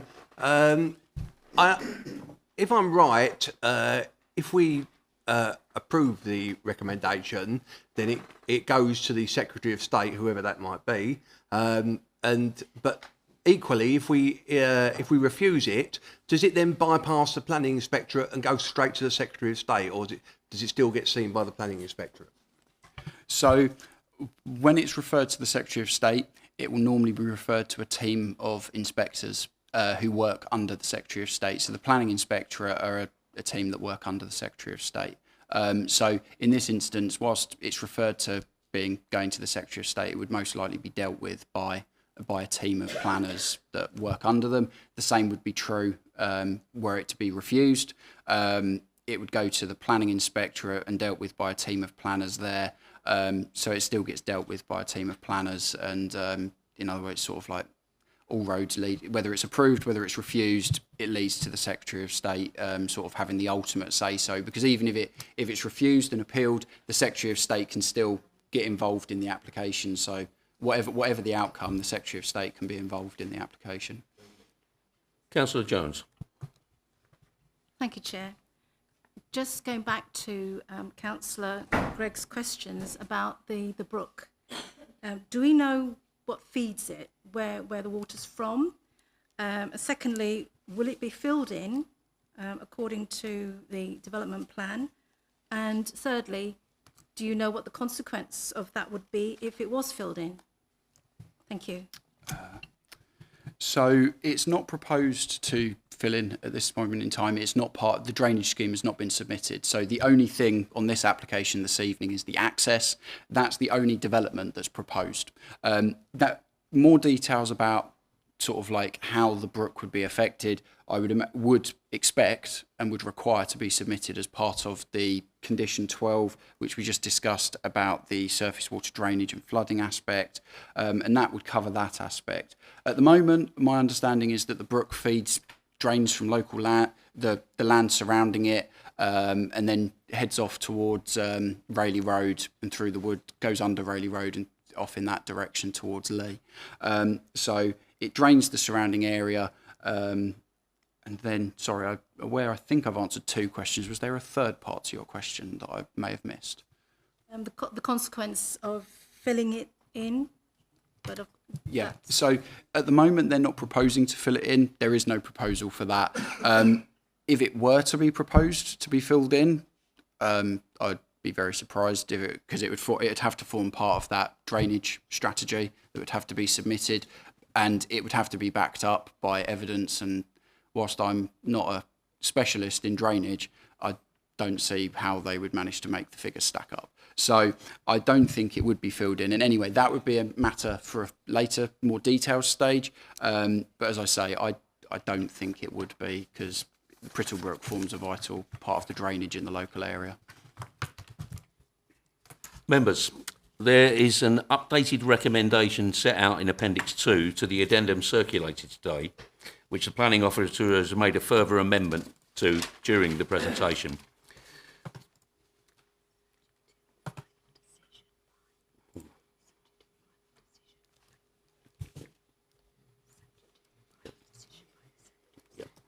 The planning officer's recommendation is that planning permission be approved, subject to final approval by the Secretary of State, subject to the details of a Section 106 agreement, the details of which are set out in paragraph 14.7, and Appendix 1 of the report, and subject to the conditions and informatives set out in the addendum to the report. For the purposes of debate, I move the recommendation. Councillor Gregg, as Vice Chairman, will you second the motion? I second the motion. Thank you very much. Please note that members should only speak once during the debate section of the meeting, and you have 4 minutes. Who would like to speak first? Councillor Lillis. Thank you, Chair. Just a point of order, if I may. I still had questions, and I'm sure my colleagues still had questions, and we had no indication that we were going to be denied that right. My apologies, Councillor. I thought that was a natural pause there. Can we can backtrack? Yep, we'll take some more questions prior to the debate if you're all happy with that. Yep. Very much appreciated, No Chair. problems. Thank you. Councillor Lillis. Thank you once again, Chair. Steve, on page 54, 5E, the report states, and I quote, "The applicant advised that at the present time, the site is of relatively low biodiversity value." And my question, have the Council commissioned our own independent study to substantiate this claim made by the applicant, or have we simply taken their word for it? Thank you. So the council have not undertaken their own independent study. However, the information that has been submitted has been scrutinised by Place Services ecologists, and they have looked at the information and they consider that a 10% net gain could be provided on site, or at least at the very best, a biodiversity net gain can be provided on site to improve that, to improve the level of biodiversity on site. Councillor Jones. Thank you, Chair. Can I refer to page 29 under section 9.51 and 5.2 regarding the badger sets? It states, and I will get to the question, my question, we do not support moving adult badgers from long-established sets into artificial sets. This is extremely stressful for the badgers and very rarely works. Badgers are creatures of extreme habit and so on. My question is there any evidence that resettlement works, as that has been described as one of the mitigation strategies? Thank you. Thank you.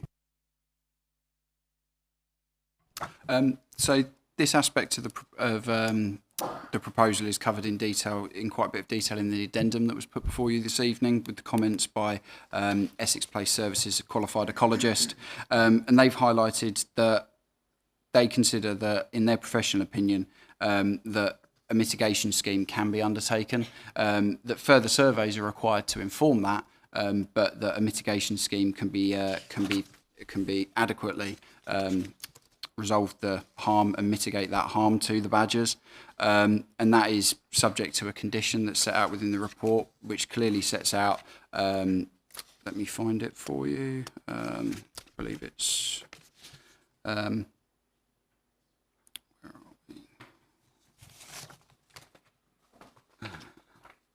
So condition 9 requires that prior to the commencement and at the same time as when the reserved matters, so the details matters, are submitted, a badger method statement should be submitted to and approved in writing by the local planning authority, and this should be in line with the badger set survey report, and this will be supported by an up-to-date survey. So all of this will inform the development of the site, the layout of the site, and also the mitigation that's proposed. At that stage, when that is submitted, we've already had qualified ecologists look at this and provide their comment on it, and they've said that at the moment, subject to this condition, there is no objection on it. We've also had Natural England, who are the statutory body responsible for licensing of badger works. They have raised no objection to this, and a licence from them would also be required as part of this.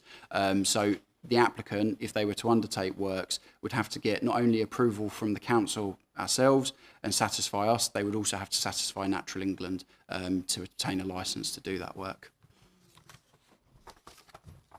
Thank you. Councillor Huntman. Could I just follow that up with a question again? I appreciate what you've just said, but you haven't really answered my question, which was, is there any evidence that resettlement to artificial sets actually works? Thank you. I'm fully admit I'm not a qualified ecologist, so I'm not aware of the evidence. However, as I say, we have the qualified ecologists that are saying that it is possible and that it is okay to do, and Natural England not objecting. I'd also put forward that there's not been any evidence put forward that says it's not successful. Councillor Harman. Thank you, Chairman. I understand that if an application is refused by the committee and it then goes to an appeal and the applicant is successful, then costs could be incurred against this council. Would that be the same procedure if it gets refused and goes to the Secretary of State and it was found to be an unreasonable decision? Could they also award costs against us? So any refusal of an application can amount to there's unreasonable behaviour demonstrated, can have costs awarded, whether that's at the planning inspectorate level or at the Secretary of State level. It's also important to note, sort of more widely, that even when you approve an application, you can have costs awarded against you for unreasonable behaviour if you put on an unreasonable condition and they go to appeal an unreasonable condition. But yes, in this instance, whether it was decided by the planning inspectorate or gets called in by the Secretary of State, costs can be awarded against the council and would have to be paid in that instance. Councillor Lillis. Thank you very much, Chair. And just for your information, I have a further 5 questions that I would very much like to ask this evening. And the question, presently, Stephen, there is a dense hedgerow that runs the complete length of the southern boundary of the site that will no doubt provide nesting, foraging and natural protection from predators for a variety of species. And my question, how much of this splendid hedgerow, which will also provide screening for the properties opposite, will be retained? Thank you.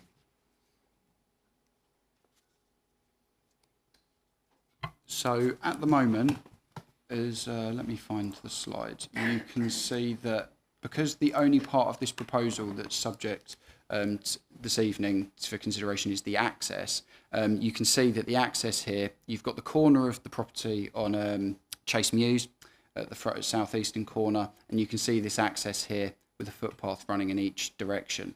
Now, it is just this access, and you can see here that's proposed, and at the moment this proposes to remove this hedgerow and replace it, but that would be the replacement would be part of a wider landscaping scheme which would be submitted at a detail stage, and it's also the removal of this hedge would be factored into any biodiversity net gain calculations, accepting that it's been lost and needs to be re-provided for above and beyond what's been lost. Thank you, Steve. I left my mic on. So, just for clarification, you have confirmed that that hedgerow will be removed. Can I draw your attention, respectfully, to page 40, 11.78, and I quote, "It is proposed to retain the majority of the existing hedgerows and trees." Thank you.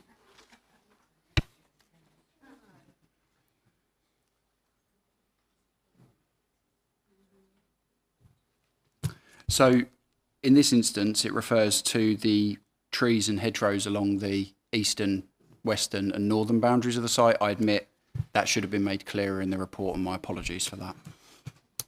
Thank you. Councillor Watson. Thank you, Chairman. We've talked a lot about our wonderful wildlife.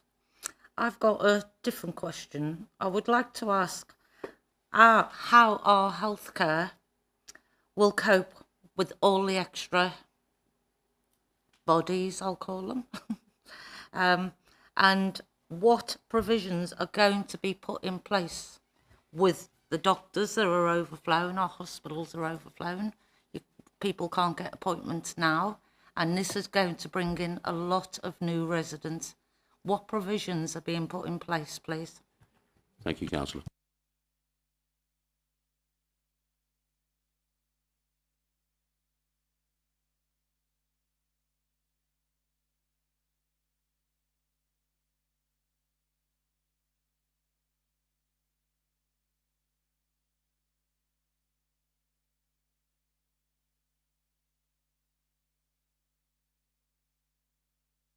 My apologies. So I'll start again. We've consulted with the NHS and they are the relevant professional body and competent authority to discuss local healthcare needs and provisions. And they've requested financial contributions. This is set out in Appendix 1 of the report. It highlights the existing healthcare, the impact on the existing healthcare provision, and also highlights the additional funding they need to be able to provide additional floor space and support to serve the population. You cannot rely on a new development to solve the problems that are already existing. That does not meet legal tests. So that does not meet legal tests. We cannot sit here and at the face of this developer go, there's already a problem in the borough, you need to fix it. That is not acceptable. It's been held by the courts as unacceptable behaviour. And if we did something like that, that would be unreasonable behaviour and we'd have costs awarded against us. That is why the calculation is based on the amount of residents, the amount of additional pressure that would be generated by the proposed site itself. So the NHS, the same with the education team, they have their calculations and they've gone away and they've worked out that for the amount of people they would expect to occupy this development, that the financial contribution is sufficient to provide that additional capacity. As I say, they are the competent body. I'm not qualified to disagree with them. They know more what they're talking about than I do. Councillor Lillis. Thank you, Chair. Just the 4 remaining questions for me, if you'll permit. Stephen, I'm aware that local residents living near to the site have experienced problems with flooding. Do you consider the report adequately addresses the additional flood risks associated with this development? Thank you. So as I set out before, there's a substantial condition 12, that sets out the requirements to ensure that development of this site would not increase the risk of flooding elsewhere. So as part of that, there would be a large number of conditions attached to it, sort of requirements attached, and we would consult with the lead local flood authority at that point in time. I consider that subject to that condition, that the potential risks of surface water runoff for the site are adequately mitigated. Thank you, Chair. Stephen, where is the landscape visual assessment for this application? Thank you.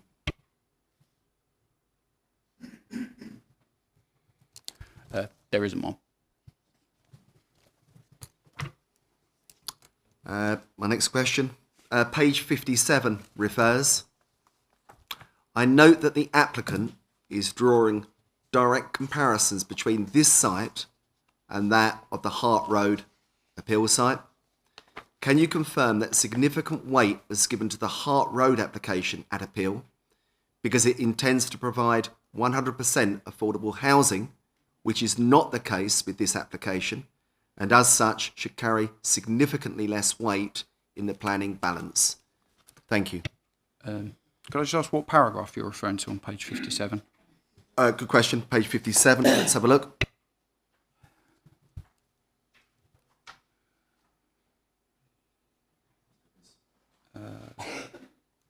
I think I found it. It's the top part of page 57, isn't it? Thank you. Yes, it's D, isn't it? I believe. Yeah. The applicant considers that the policy consideration and arguments in respect of the Hart Road site are similar to those for this application, and that a similar outcome in respect of the current application should be achievable. Thank you. Yes. So as I understand your question, because you're drawing comparisons between the 100% affordable housing that was proposed and is proposed to be provided at the land to the north and the 40% to this, there is without a doubt a difference. And so less weight can be attributed to the 40% affordable housing. However, given the shortfall of affordable housing that's provided in the borough, even though it's less weight, it still falls within a substantial category of weight.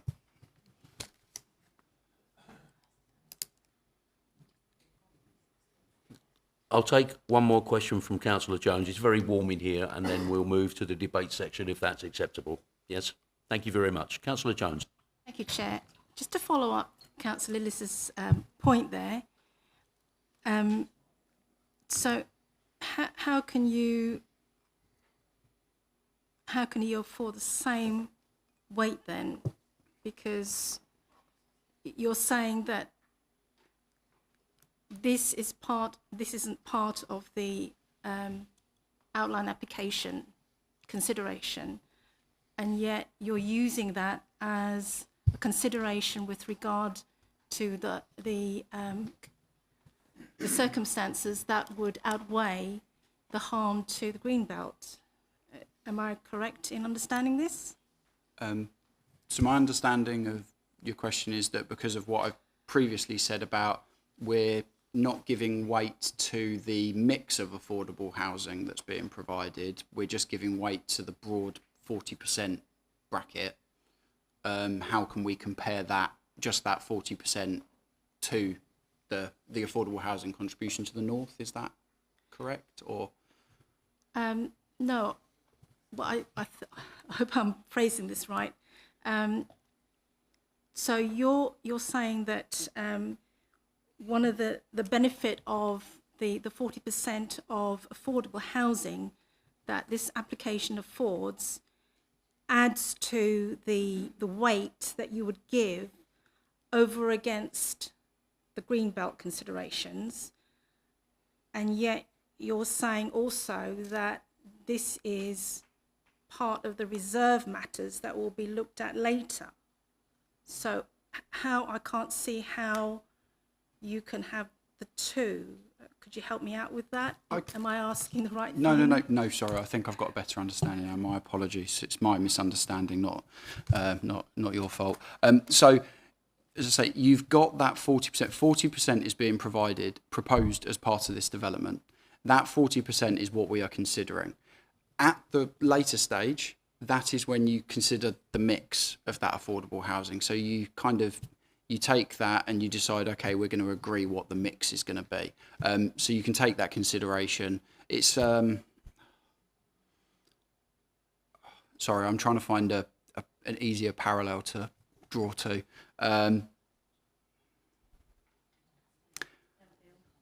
Yeah.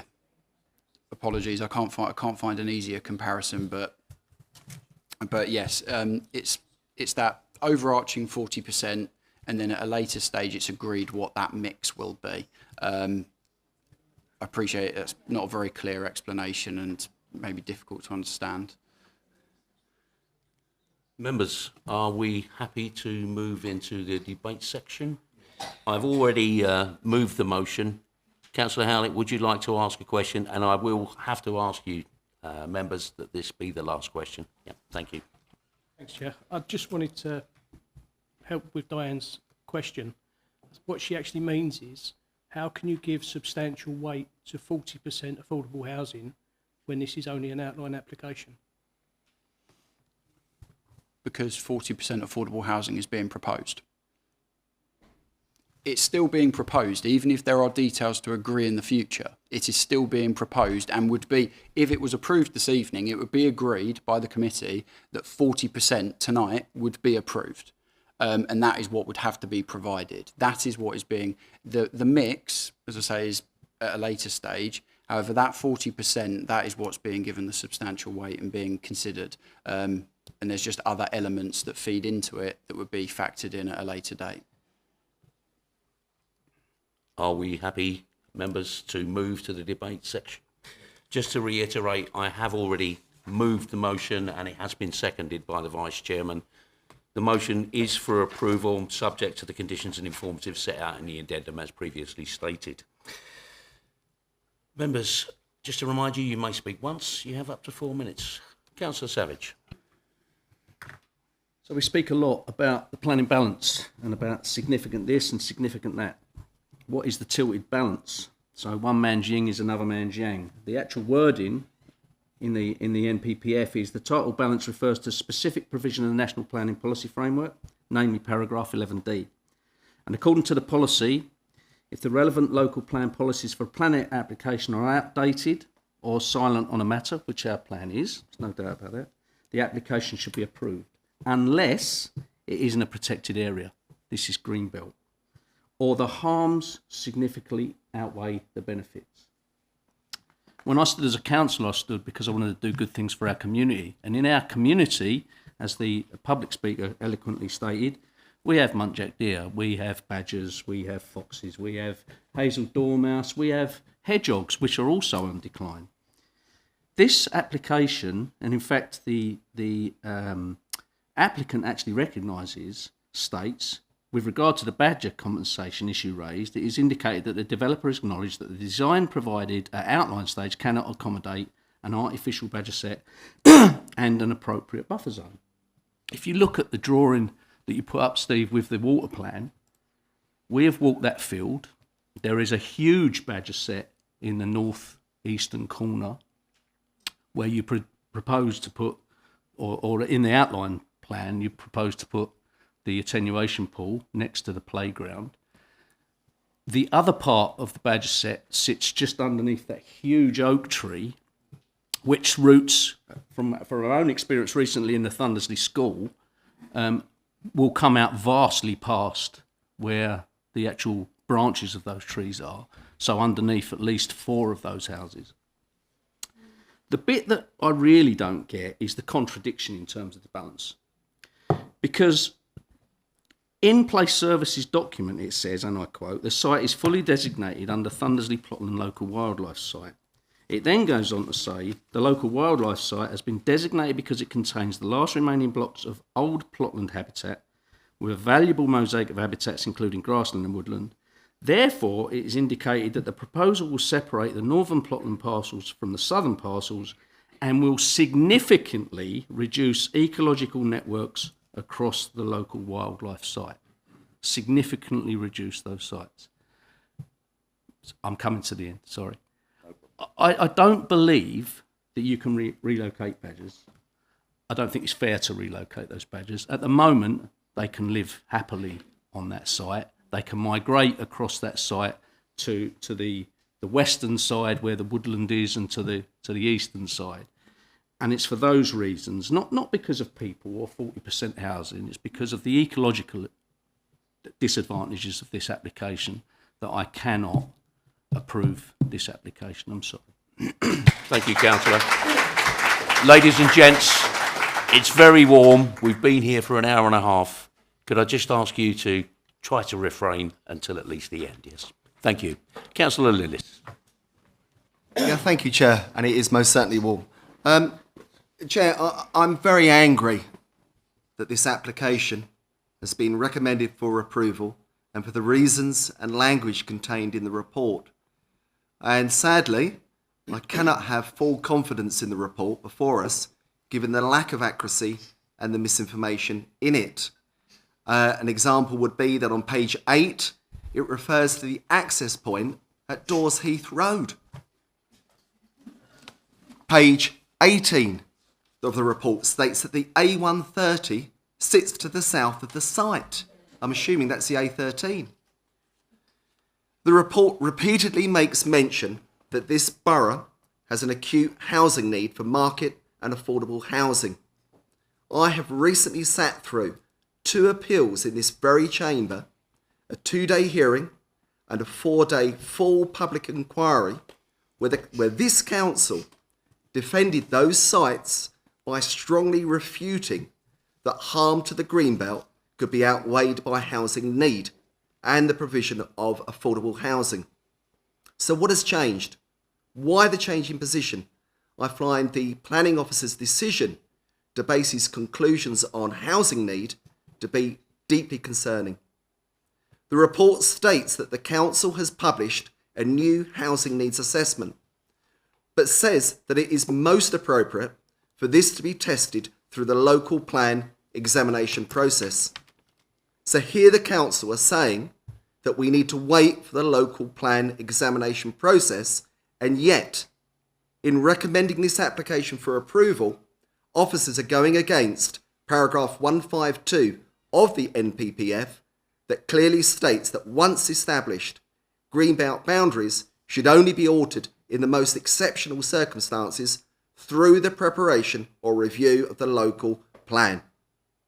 As the Cabinet Member for Health, Wellbeing and Housing, I welcome mention of 40% affordable homes. But again, I feel it's important to note that the council's housing manager states that the housing mix does not meet the identified need for our borough. Furthermore, the manager states that he would support encouraging developers to find sites not in the greenbelt. Why then is this given so much weight by the planning officer? I strongly disagree with the statement on page 51 of the report that says, and I quote, "It is not considered that the site itself positively contributes to serving the aims and objectives of the greenbelt. In the greenbelt assessment under impact on openness, it is only given moderate weight. Stand in the middle of that site, as myself and Councillor Howlett did, and you'll get an entirely different view of the site's openness to that being portrayed in this report. The report states that the children's play area would be created. Well, growing up as I did in the borough, it wasn't swings and roundabouts. It was open spaces that I enjoyed my most summer days on. The report clearly states that Castle Point's air quality falls below WHO recommendations and states that, quote, "poor air quality does not represent a sustainable objection to this proposal," unquote.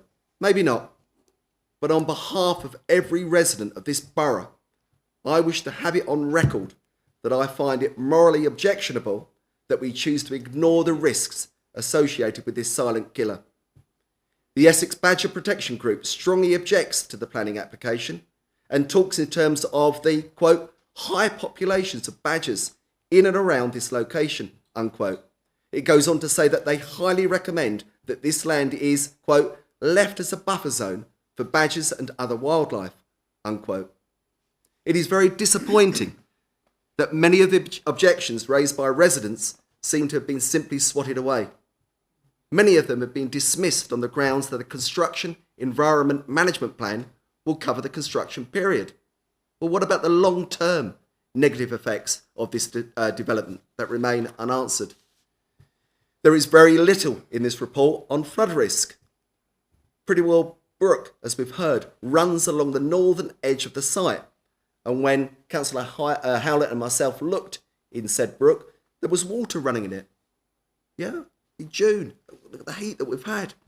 I'm concerned that neighbouring properties will be negatively affected by this proposed development in terms of flood risk and drainage. The report, in conclusion, states that none of the statutory authorities have raised any objection to the proposal. Well, the Essex Badger Protection Group have, and so have many, many residents. The response from NHS England clearly states that, quote, "the proposed development is likely to have an impact on the services of the surgeries which operate within the vicinity of the application site. The GP practices do not have the capacity for the additional growth resulting from this development," unquote. The mitigation proposed, in my view, is derisory. What will £22,000 fund when there is already an acute shortage of GPs, doctors, dentists, nurses, healthcare professionals in our area? And in conclusion, I most certainly do not believe that there are very special circumstances that would justify permitting this proposed development on this Greenbelt site, and as such, I will be very much voting against the officer's recommendation. Thank you very much. Thank you, Councillor. Thank you, ladies and gentlemen. Would anyone else like to speak? Councillor Fuller. Thank you, Chairman. We've listened this evening to an exhaustive presentation from the officer about the application, and we've been reminded all the way through about balance and how you weigh harm against benefit, how you weigh harm against disbenefits, if you like. It seems to me if you could put the map back which shows the overhead of the site, that's the one. During the discussions, there's been a lot said about the fact that this is an isolated plot, greenbelt land. We have established, in my questioning, we've established that the fact that it doesn't have public access has absolutely no bearing on its importance as greenbelt. We've also established the fact that it is disconnected intrinsically from adjacent areas of Greenbelt doesn't affect its importance in terms of the planning policy as being a piece of Greenbelt land. We look at the layout there, and in fact, openness was one of the things which was weighed, and the officer has said that because of the fact that it is enclosed, it doesn't offer any degree of important openness, so that can't be weighed into the equation. Well, actually it does. It's actually doing all sorts of things if you look at it. It's preventing this conjunction of the developments on the south side of the Chase meeting up with all those developments on the north. It's preventing a buffer to stop that becoming one continuous accumulation, agglomeration, call it what you will, of housing. What it also does is it adds extra protection to the areas of green belt to the left and to the top right of it because of its situation. If that was to go, then those pockets would be even more isolated. And so when it comes down to balance and looking at where the harms are and going through this weighting exercise, I'm finding quite categorically that I see that this piece of green belt actually satisfies quite a lot of the requirements of green belt, and it is contributing greatly to the openness and to the spread of sprawl in that area. What really crystallised my thinking in this was when the public speaker for the developer referred to it as this small pocket of green belt. Well, it's a small pocket of green belt, but in my mind, it's actually playing a very important role. And for that reason, my balance, looking up, doing the weighing up, looking at the pros, looking at the cons, I believe that the harm to the green belt is not outweighed by the benefits, and I should be voting accordingly. Thank you. Thank you very much. Would anyone else like to speak? I'm going to take that silence as no.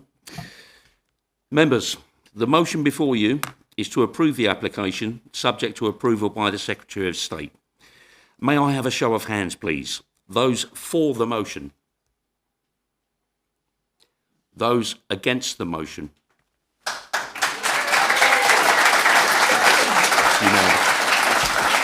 And that is unanimous. Now, I will have to ask a member to propose an alternative motion, and with a substantive reason, planning reason, for that motion, and that will also need to be seconded. Councillor Lillis. Thank you, Chair. I would like to propose that it is inappropriate development in the green belt for the reasons I think that we've established this evening. Thank you. I'll second that motion. Seconded by Kiln. Would you like to word that? Yeah, we need more clarity. Need a bit more clarity. There's more information required than just simply stating that it's inappropriate development in the green belt. If you wouldn't mind providing. Well, how much do you want? Loss of openness, damage to the wildlife. How much do you want? You sit here all night. We need to provide more evidence to back that up. I need your reasons and justification behind why it is inappropriate development and why it should be refused. It's not sufficient to just say it's inappropriate development. You need to explain that and expand on that, please. Councillor Savage. I'll give you one. Urban sprawl. Again, it comes down to balance again. It's, the author of this report believes that doesn't signify any harm in this particular area. I disagree. If you look at that map, with the exception of Chase Mews, which is still a gap, albeit a very small gap, there is a gap there between what is becoming Hadley and what is becoming Thundersley. So, you know, if that field goes, you have actually isolated the two fields to the right-hand side as well, and you've isolated the two fields to the left, and you've also joined up Hadley with Thundersley. And I wholeheartedly agree with that. I think it does serve the purpose, as Councillor Fuller has intimated earlier on. That is a buffer. The Badger Protection Group describe it as a buffer zone. So I think that's our justification there. Councillor Hartman. Yeah, I just want to add that. I mean, my understanding is a material consideration is preservation of nature, and that, I don't think that's adequately been taken into account on this particular site, and it clearly affects affects the wildlife locally. We need to formulate a motion. It's already been seconded potentially by Councillor Gregg, so we need a form of words that has obviously substantive planning reasons, if we believe those are. Could you read that back, Sonia, what the councillor has just said? I thought that was pretty much what we were looking for. So we've got a motion for refusal based on inappropriate development in the green belt, and it's in respect of urban sprawl and separating the settlements of Hadley and Fendersley, and also in terms of acting as a buffer zone for wildlife and ecology generally. To your consideration, we're here to preserve nature.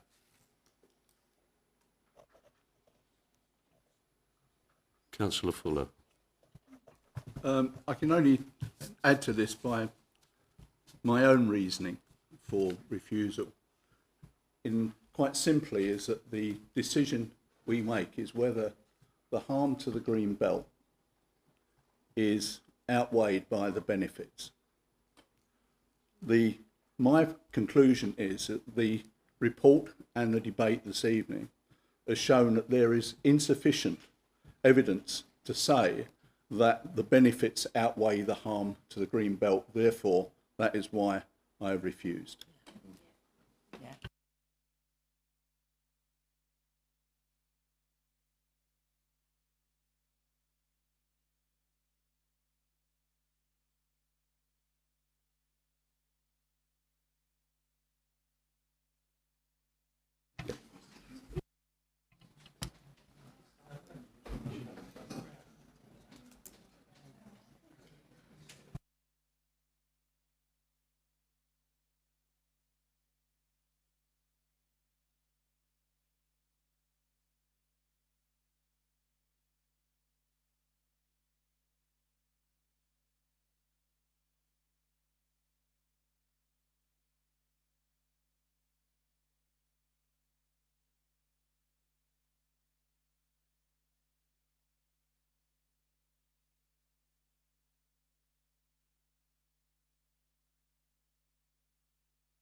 Shall I just give that as...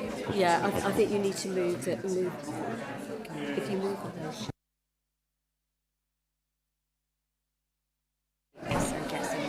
Ladies and gentlemen, can I just ask you for some silence for a moment? Ladies and gents, can I ask for some silence? The meeting is actually scheduled for 2 hours, so we are due to finish the meeting at 9 o'clock. But if members are in approval, we will continue as necessary for another 30 minutes, a maximum, yes? So can I have a show of hands if you're happy? Sorry, can you second that, Councillor Gregg? I'll second that. Could we have a show of hands for an extension of the meeting, should it be required? Thank you. That's unanimous. Thank you very much.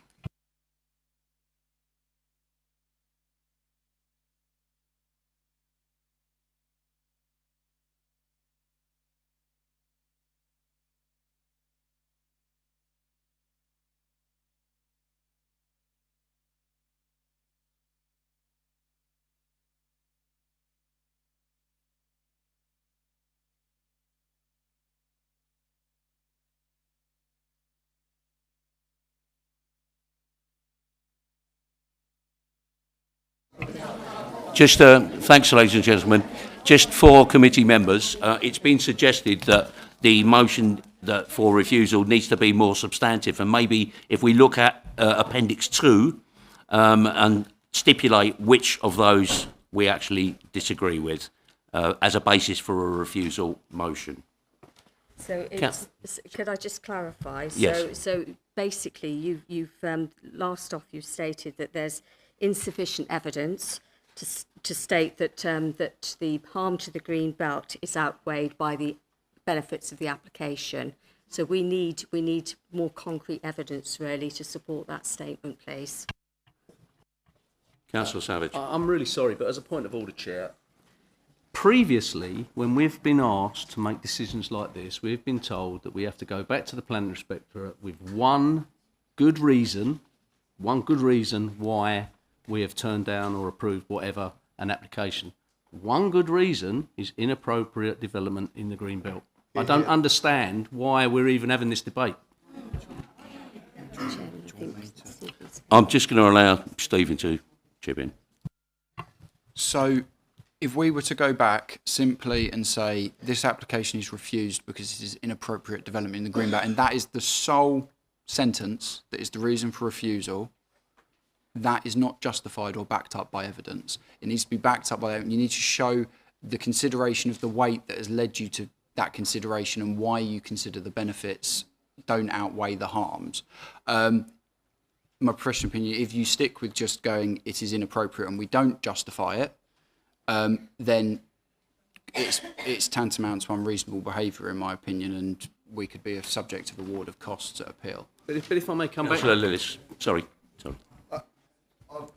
Okay, Councillor Savage. And then I'll follow on, please. I think we've just given two significant reasons why, the ecological reason and urban sprawl. Ultimately, what more do we need? Chairman, a point of order. Sorry, Councillor. I know you're not technically part of the committee, so yeah. Councillor Lillis. Thank you, Chair. Could I suggest we have an adjournment for 5 minutes in order that my colleagues here and I can formulate the reasons for our refusal and come back in? I think everyone could do with a 5-minute break anyway. I think that given the fact it's about 9 minutes to, could we make it a 9-minute break? Yes? That would be perfect. Ladies Thank and you gentlemen, very much. should you wish to remain, I know it's very hot tonight. It's uncomfortable, especially wearing things like this. But if you would mind, if you want to remain for 9 or 10 minutes when we return, you're welcome to. If you want to leave, you're also welcome to. Okay, we will adjourn until 9 o'clock. Thank you, Chair.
Thank you very much.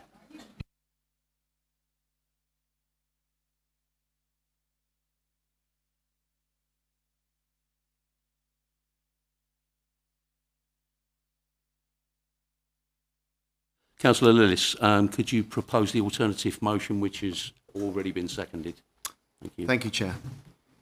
In undertaking our consideration, the committee has unanimously concluded that no substantial exceptions under paragraphs 149 or 150 of the NPPF are met and justify the development. No substantial exceptions have been identified, and it is therefore considered that the proposal will amount to inappropriate development within the Greenbelt, which is by definition harmful to the purposes of the Greenbelt and is therefore refused. Thank you, Chair. Could I just ask which paragraphs of the NPPF were referenced there?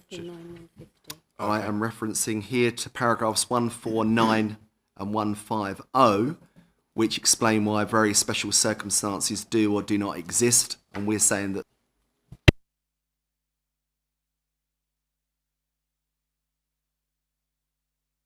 I don't know where you've got that reference from, however, I believe that relates to an out-of-date NPPF. we've taken the reference from the document that you've provided to us.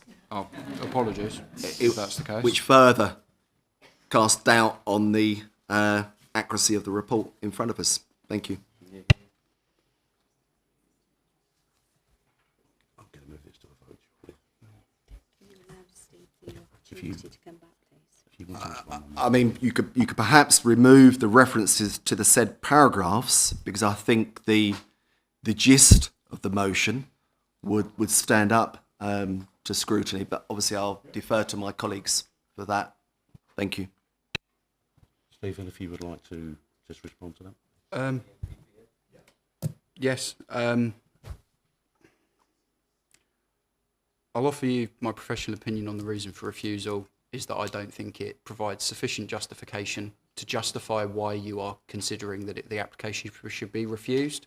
I don't think that it's been adequately articulated the concerns that you have, and that is included within the content of the reason for refusal. It needs to be included within that content. At the moment, if that reason for refusal were to be voted on and that was the ultimate decision, my opinion is that we would lose at appeal. Officers would not be able to defend the application at appeal, and it would fall to councillors to defend this at appeal, whether that be written representations, hearing, or an inquiry being cross-examined by a barrister. And this also places the council at risk, in my opinion, of having costs awarded against us, and also intervention and losing our planning powers, which will result in even more costs being awarded against us. But it's the committee's decision. But that is my professional view on the motion that's been put forward. I will allow a couple more comments, and we do have a motion and we have a professional opinion from Stephen, and we'll vote on that. Councillor Fuller. I'm quite frankly, I'm confused.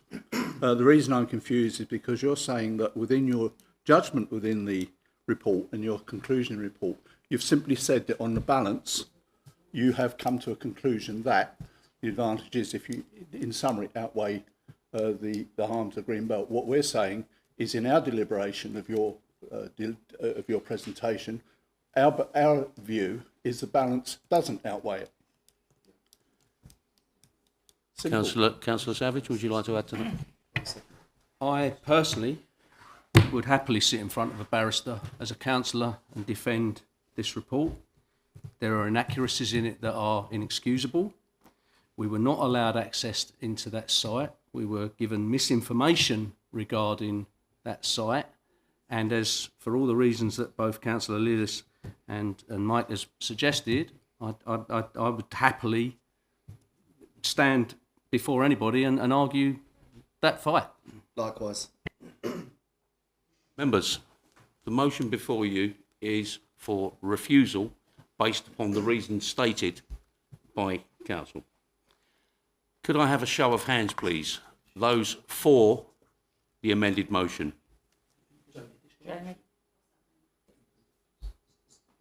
Sorry, Chair. I think we're going to go for a second reason for refusal.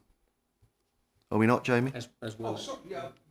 My apologies. Jamie, sorry. It's been a long night. I thought we'd done and dusted there, but yeah, my view is that it is a material consideration that we have a preservation of nature, and I don't think there's been enough weight put onto that argument, because I think having looked into it in a lot more depth, the badger set is far larger than we were led to believe, and it would have a detrimental impact on not only the badger set but all wildlife on that site.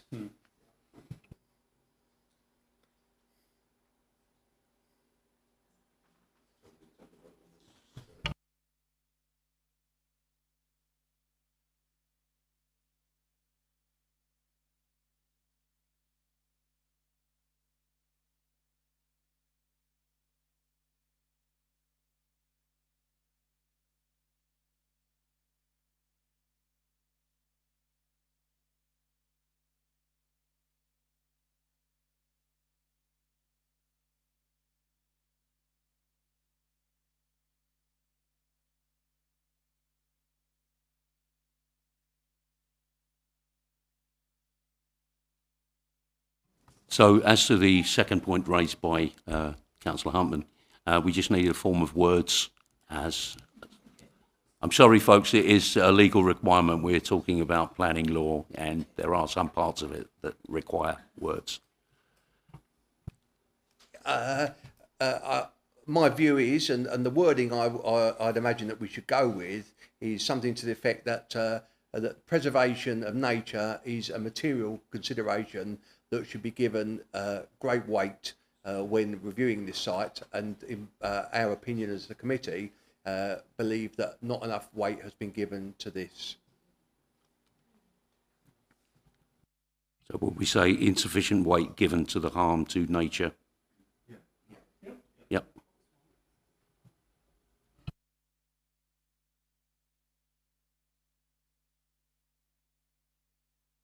Thank you, Chairman, for the opportunity to come back on that.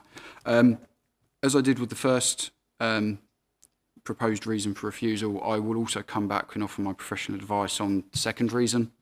You have qualified ecologists and Natural England, who are the responsible body for badgers, not objecting to this proposal.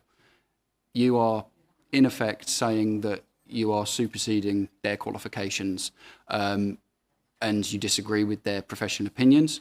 That is your right. However, I don't think that there is sufficient justification to back that up. However, and I will mirror it again, I don't think the reason for refusal will be successfully defended at appeal. And as I mentioned before about the consequences, I think they will also apply to this. I'll take a last comment from Councillor Savage, and then we will vote on the amended I'll motion. refer back to your own report, well, not your report, Stephen, but the officer's report, which clearly says that these parcels will significantly reduce ecological networks across the local wildlife site. They're experts. They wrote your report. So, with all due respect, that the aim of this committee is to decide on an application. Yeah. We have decided on that application. Now, you might not like the words, but that's what we've decided. So I'd like to move that we recommend those two reasons for refusal of this application. I'm going to move to vote on the amended recommendations as per. Those in favour of the amended recommendation for refusal.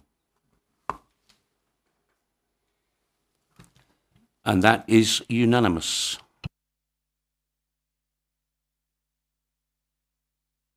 The exact wording will be agreed, obviously taken from the recording, etc. So that will be, the exact wording is to be agreed, and I will have sight of that. Yeah. Thank you, Chair. So that concludes the motion for refusal is accepted. That concludes the business from this evening. Please make your way home safely. Thank you very much for your presence and your endurance. Thank you.